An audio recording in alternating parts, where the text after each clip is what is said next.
امام جعفر صادق کو لے لو، جب منصور کے خلاف آپ نکلے، منصور کو کسی نے کہا کہ وہ لگتا ہے آپ کی سیٹ پر بیٹھ جائیں گے، تو منصور نے کہا اچھا ان کو بلاتے دیکھتے کیسے سیٹ پر بیٹھتے، بڑے بھرم سے کہا۔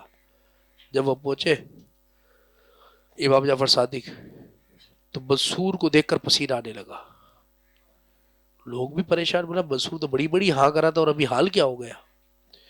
جب امام جعفر صادق پہنچے، پسینے سے برا حال، کنیز کو کہا پانی لائے، اس نے کنیز سے پانی منگوایا اپنی، منصور نے، آپ نے گلاس ہاتھ میں لے لیا، بولا منصور اگر یہ پانی نہ ملے بتا تیری کیا کیفیت ہے؟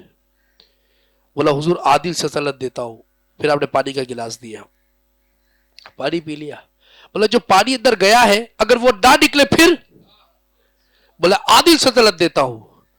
بولا تو کیا سمجھتا ہے میں اس سلطنت پہ قبضہ کروں گا جس کی قیمت ایک گلاس سے زیادہ نہیں ہے؟ جب وہ چلے گئے تو بعد میں کہا منصور آپ کو کیا ہو گیا تھا؟ بولا جب امام جعفر صادق آئے نا، سامنے میں نے دیکھا ایک ہنستا منہ کھول کے کھڑا تھا، بولا ذرا بھی کچھ کیا تو پورا نگل لوں گا۔ تو یہ معاملات تھے۔ امام موسیٰ کاظم کو آپ جھوٹے سید ہو کسی نے کہا، بولا چلو بھوکے شیروں کو رکھا اور قریب گوشت پھینک دیا، بولا دیکھو اس کو نوچ کے کھائیں گے، لیکن جو سیدوں کا اصل شہزادہ تھا نا، جب آپ پر شیروں کو چھوڑا تو بجائے حملہ کرنے وہ آپ کے قدموں کو چاٹنے لگ گئے۔ تو یہ ائمہ اہل بیت کی کرامات، بے شمار ایسے بزرگان دین کی کرامات ہے۔ بشر حافی کو ہی دیکھ لو، امام احمد بن حنبل کی سب سے بڑی کرامت ان کی استقامت تھی۔ کسی نے امام اعظم سے پوچھا حضور میں نے کوئی کرامت نہیں دیکھی آپ کی، ہوا میں اڑنے والی چلنے والی، اس سے مراد اس کی یہ تھی۔ آپ نے فرمایا تو نے کبھی مجھے سنت موقیدہ ترک کرتے ہوئے دیکھا ہے؟ فرمایا نہیں۔ بولا یہی میری سب سے بڑی کرامت ہے۔ الاستقامت فوق الکرامہ عربی کا مقولہ ہے۔ اب امام احمد بن حنبل کو دیکھ لیں، 18,000 سے اوپر کوڑے کھائے، لیکن والقرآن کلام اللہ تعالی غیر مخلوق، یہی بات زبان پر تھی۔ اسی طرح باظاہر ہمارے ایسے اللہ کے اولیاء ہے جسے کرامات مانوی صادر ہوئی، یہ مانوی ہے، یہ سمجھی جاتی ہے۔ امیر المجاہدین کو دیکھ لیں، باظاہر ویل چیئر پر تھے، استقامت ایسی تھی، استقامت کیسی تھی کہ جہاں سب اپنے آپ کو توگر کہنے والے، پاؤں پر کھڑے رہنے والے، وہ پیچھے ہٹ جائیں، لیکن حضرت ہمیشہ آگے کھڑے رہتے تھے۔ کتنا ظلم برداشت کیا، لیکن یہ استقامت تھی۔ امیر اہل سنت کو دیکھ لیں، اب بولے بھائی اس سے کرامت کا صدور نہیں ہو رہا۔ میرے ایک بار ایک بابا جی تھے بوڑھے، بولا یار یہ تو جھاڑو میں بیچتے تھے، عطر بیچتے تھے، یہ پتہ نہیں کہاں سے پیر بن گئے۔ میں نے کہا یہ دولت سرکار کی طرف سے عطا ہوئی تھی۔ بولا کیوں؟ میں نے کہا جھاڑو اس لیے دی تھی، بولا معاشرہ صاف کر دینا، جب صاف ہو جائے تو اس میں عطر ڈال کے خوشبو دے دینا، بات یہ تھی۔ اب انہوں نے کیا کیا؟ ان کی کرامت کیا تھی؟ کسی ایک بندے کو اپنا جیسا نہیں بنا سکتا بندہ، ان کی کرامت یہ کہ آج لاکھوں لوگ ان کے پیروکار ہیں۔ پھر میرے ایک بابا جی سے کہا، میرا کہا بابا جی آپ اس عمر میں آ کر اس طرح کی باتیں کرتے ہیں؟ بولا میرے سامنے بیچتے تھے۔ تو میں نے کہا پھر تو آپ کو ڈوب جانا چاہیے کہ وہ آپ کے سامنے بیچتے تھے، وہ کہاں چلے گئے آپ پیسے والے ہو کر کچھ نہ کر سکے۔ تو بولا یار مجھے، میں نے کہا جس طرح وہ بیٹھتے ہیں نا اس عمر میں، آپ اتنی دیر بیٹھ کر دکھا دیں، بولے بھی نہیں۔ ہماری اپنی کیفیت بتا رہا ہوں، تقریر کر کر جب جاتے نا گھر تو اب وہ ہمتیں نہیں رہتی، سیدھا جا کے لیٹ گئے بھائی آرام سے۔ لیکن اس عمر کے اندر 50 کی پیدائش، 71 سال عمر، بندہ بیٹھ کر 3 گھنٹے گفتگو کر رہا ہے، یہی تو استقامت ہے۔ پھر اگر اختر رضا خان کا ذکر نہ کرے، اعلیٰ حضرت کی قرآن بات، اعلیٰ حضرت آخری عمر میں نا لوگ پکڑ کے مسجد لاتے تھے، پکڑ کے جب نماز پڑھتے تھے سب چھوڑ دیتے تھے۔ اختر رضا خان کا بھی یہی معاملہ تھا، چل نہیں سکتے تھے، آخری عمر تک مسجد میں لاتے تھے، لیکن نماز ایسے پڑھتے جیسے کوئی جوان ادا کر رہا ہے۔ تو یہ وہی استقامت ہے، یہ وہی استقامت ہے۔ تو یہ کرامت سے بھی اوپر ہے۔ کرامت تو حق ہے، لیکن اللہ تعالیٰ جب کسی کو اپنے دل میں اپنی محبت کسی کے دل میں بھر دیتا ہے نا، پھر اس کو اتنا مضبوط بنا دیتا ہے، اس کی تکلیفوں کو احساس بھی نہیں ہونے دیتا، کبھی بھی ان کو احساس نہیں ہوتا، وہ ساری چیزیں کو ہنسی خوشی قبول کر لیتے ہیں۔